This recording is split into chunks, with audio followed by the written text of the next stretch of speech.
Salut, c'est Chocapic donc pour une nouvelle vidéo qui va donner un effet comme ceci. Donc à partir d'une image, en fait, faire comme si plusieurs photos recomposaient cette image sur un fond que vous pouvez créer tout seul. Et on apprendra aussi à créer un petit morceau de scotch pour donner l'impression que les photos sont scotchées. Donc pour commencer, il vous faut ouvrir l'image qui est au-dessus de la vidéo, qui s'appelle image origine. Voilà. Et faire un niveau de 350, excusez-moi, sur 450 avec un fond blanc, donc couleur d'arrière-plan blanc. Voilà. Okay. Donc voilà, donc ça ce sera la taille de la photo. Donc ensuite on va prendre l'outil rectangle. On va tout de suite déverrouiller l'arrière-plan. Pour ça, on clique sur le calque arrière-plan, on double-clique dessus, on fait OK. Voilà, donc là il s'est déverrouillé. Donc on fait un nouveau calque, soit ici, là, le petit carré en bas, ou soit CTRL SHIFT N. Donc Shift, la petite flèche qui est au-dessus de CTRL. Couleur 100 et voilà, calque 1.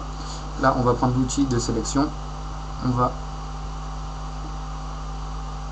aller à 10, mais c'est juste une norme, hein, c'est juste...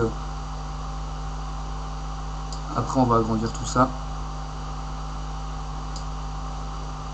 Donc pour aller chercher les traits, en fait, vous allez sur la règle, vous restez cliqué.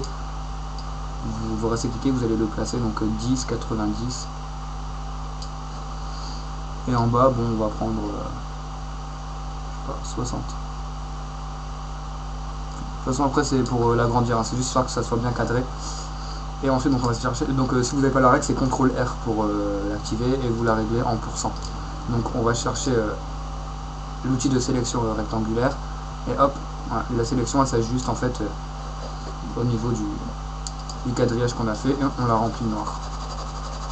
Donc avec l'outil peinture ou l'outil pinceau, c'est comme vous voulez. Voilà.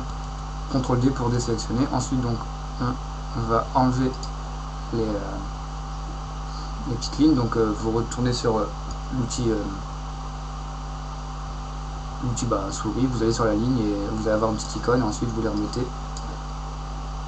dans la règle d'origine. Ouais. Donc là vous voyez, ça fait tout petit, donc vous faites CTRL T, vous maintenez SHIFT pour avoir le même...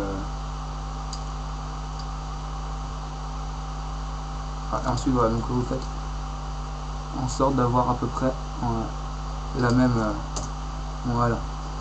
la même marge de chaque côté. Ensuite vous allez sur calque 0 qui est l'image, le fond de la photo.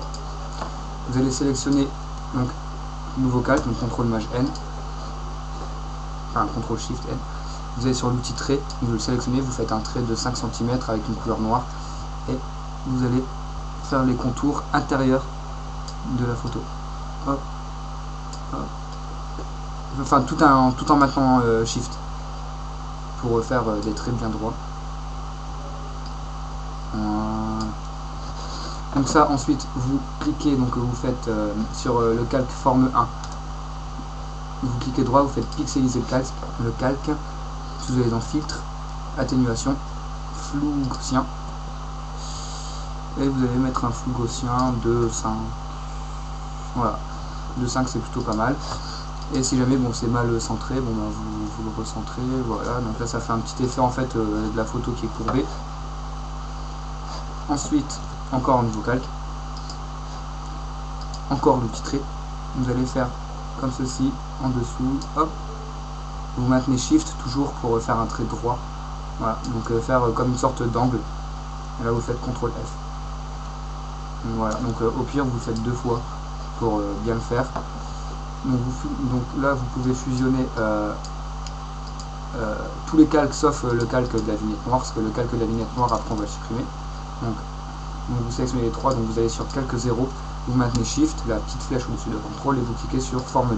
Là vous allez voir les 3 calques qui se sélectionnent, vous cliquez droit et vous faites fusionner les calques. Voilà, donc là vous allez avoir le calque de la photo, le calque de la vignette. Après on peut rajouter des petits accessoires sur la photo, par exemple on fait un nouveau calque et on maintient SHIFT, voilà, on fait des traits à 45 degrés, Voilà, pour faire comme des sortes de rayures, on fait flou gaussien. Voilà. Donc ça peut donner des petits effets assez sympas. Ensuite donc on va cliquer, donc on va maintenir CTRL, on va cliquer sur la petite flèche, sur la petite vignette du calque de la vignette noire. On va sur la photo et on fait supprimer. Voilà, ensuite on supprime le calque de la vignette noire. Voilà, donc là la photo est faite. Donc je vais ensuite vous retrouver pour une seconde vidéo de. Donc ça c'était la première étape et on va ensuite passer à la seconde étape.